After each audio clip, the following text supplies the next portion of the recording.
The top stories breaking at 8. We start with the massive cross-country storm. Evacuations in the west are underway as the threat of heavy rains, flooding, and mudslides hit some areas scorched by recent wildfires. I want to go back to Trevor Alton, Los Angeles. Good morning, Trevor.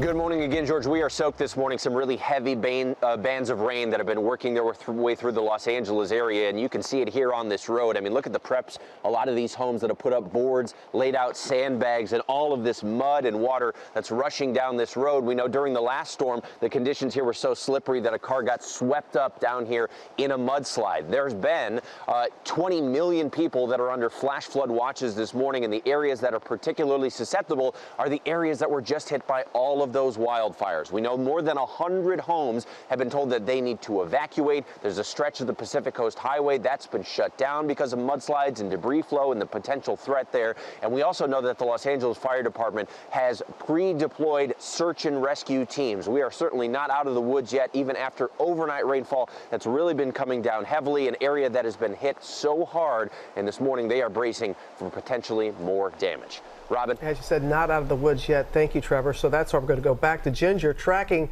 how this system will impact the rest of the country as well. Yeah, the only silver lining here is that it's moving fast, and so we will move this thing through Orange County, San Diego County as we go through the morning hours, but that's still why you see a flood watch there. So we kind of time it out. It moves east into the mountains, and some of those mountains, the higher elevations, will even get snow. As this storm moves to the east, though, it's all about the high winds. Some of the highest gusts will be up to 75 miles per hour, and that's without the actual thunderstorms attached. This is just the low pressure system from South Dakota to Chicago, back to Texas. We've got fire alerts and high wind warnings. Also wanted to show you the most life-threatening part of this storm will happen later Friday into the overnight hours, Friday into Saturday. And it will open up here, southeastern Iowa, Quincy, Illinois, Champaign, Illinois, St. Louis, Missouri. We're talking about damaging winds in excess of 65 miles per hour, but down to Memphis, several tornadoes that could be strong. And that's just the first day. The second day sinks south, and the tornado threat looks even larger. Birmingham back to New Orleans, Jackson, Mississippi too, Michael. It's going to be a violent weekend ahead. Yeah, all right, thank you for that, Ginger.